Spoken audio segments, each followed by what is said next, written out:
सलमान मुजाहिद साहब, आप कैसे देखते हैं? जाहिर है कि आपने भी अपने सूबे में मुत्तहदा कौमी मूवमेंट ने बड़े क्राइसिस को फेस किया, एक वक्त में बड़ी तकलीफ़ों को फेस किया है, और इस वक्त जो सूरत हाल है वो सिंध के आपके KPK की जो सूरत हाल है और जो बलूचिस्तान की है, फिर एक दफ़ा दहशतगर्दी वहाँ आ गई है, और वहाँ के वज़ीर आला ये एतराज़ है कि उनको इस वक्त सूबे में होना चाहिए था। अच्छा, ये भी इन पर इल्ज़ाम होता है कि ये इंतशारी पार्टी हैं, हालांकि ये कहते हैं हमारा आइनी हक़ है सियासी जलसे जुलूस करना, और लेकिन इससे सियासी अदम इस्तेहकाम भी पैदा हो रहा है। कैसे देखते हैं सलमान मुजाहिद साहब? बिस्मिल्लाहिर्रहमानिर्रहीम। बहुत शुक्रिया डॉक्टर साहब, आज आपने अपने शो में मदऊ किया। डॉक्टर साहब, मैं तो यहाँ से शुरू करूँगा कि साफ कहते हैं ना, साफ छुपते भी नहीं, सामने आते भी नहीं। और या तो 9 मई की जो पॉलिसी है, या जो 9 मई का जो इक़दाम है, उसके हक़ में कौमी असम्बली में, सेनेट में, सिंध असम्बली में करारदाद भी पास करते हैं। और जब PTI के वज़ीर आला सूबाई सिंध में आते हैं तो उनको वो प्रोटोकॉल दिया जाता है कि शायद किसी को पहले ना मिला हो, वो फैसिलिटेशन दी जा रही है। और मैं तो आज नासिर शाह का बयान सुन के हैरान हूँ कि वो कह रहे हैं कि बिलावल भुट्टो की जरदारी पे हम उनको फैसिलिटेट कर रहे हैं। तो मेरा ये क्वेश्चन है कि अभी अभी हमारा मार्का हक गुजरा है मई 2024 में, जिसमें chief of defence staff, field marshal, chief of army staff general Asim Munir साहब की क़यादत में हमारे मुल्क पाकिस्तान ने मार्का हक को सर किया और इंडिया को जो है धूल चटवाई, और एक दफ़ा से फिर से हमारी कम तादाद की अब तरी को साबित किया कि हम किसी से कम नहीं हैं। और वो जुमला फील्ड मार्शल का कि अगर हम डूबे तो आधी दुनिया को लेकर डूबेंगे, और वो अमेरिका में बैठ के कहा था।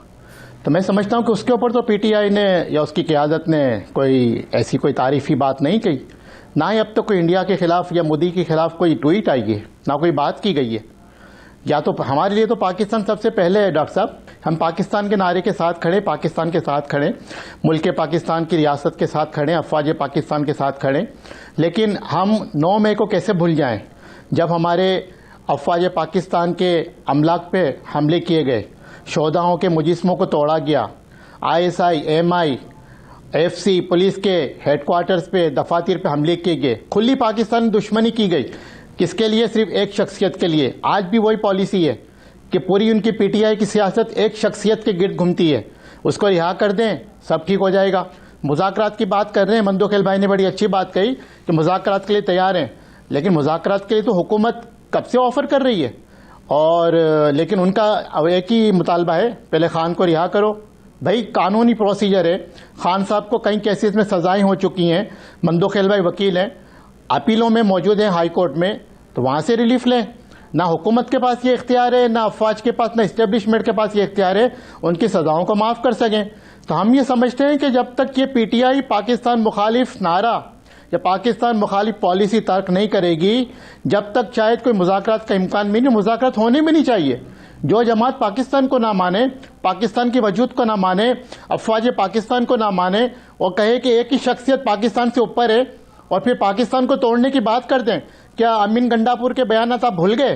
क्या इनके दीगर लीडरान के बयानात आप भूल गए? उन्होंने कहा जी खान है तो पाकिस्तान है। व्हाट इज दिस यार?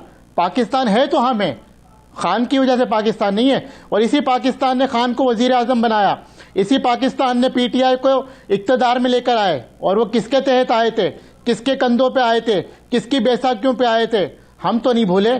और मैं समझता हूँ डॉक्टर साहब कि पूरी ओवरऑल अब जो सिफारतकारी में पाकिस्तान को जो एक निशान है, तुर्रा इम्तियाज मिल रहा है, पूरी दुनिया पाकिस्तान की सफारतकारी को मान रही है। तो मैं समझता हूं कि ये दुश्मनाने पाकिस्तान के लिए बड़ा एक वो है। और अभी कुछ चंद दिन पहले DG-ISPR की एक जुमला डॉक्टर साहब, DG-ISPR की प्रेस कॉन्फ्रेंस गुजरी है, जिसमें फितना अल ख्वारिज के हवाले से बातें की गई है, जो इंडियन दहशतगर्दों के हवाले से, अफगान दहशतगर्दों के हवाले से वो बातें की गई है, जो सबूत किए गए। उसके बाद जो PTI की सूबाई हुकूमत है, वो आपकी वफाकी हुकूमत की पॉलिसी को ऑपरेशन के हवाले से सपोर्ट करने को तैयार नहीं है। और अभी उनके जो वजीर इत्तलात हैं, उन्होंने अभी 2 दिन पहले किसी टॉक शो में तालिबान को दहशतगर्द मानने से इनकार कर दिया, TTP को दहशतगर्द मानने से इनकार कर दिया। पिछले दौरे इक़्तिदार में तालिबान को वापस कौन लेके आया? 50-60 हज़ार किसके दौरे इक़्तिदार में तालिबान वापस आए? और आज जो दहशतगर्दी की जिम्मेदारी है वो किसके ऊपर आयद होगी? मैं समझता हूँ DG-ISPR ने बिल्कुल ठीक कहा कि पीटीआई जो है वो ठीक। फैसिलिटेट कर रही है तालिबान की टीटीपी की दहशतगर्दी को।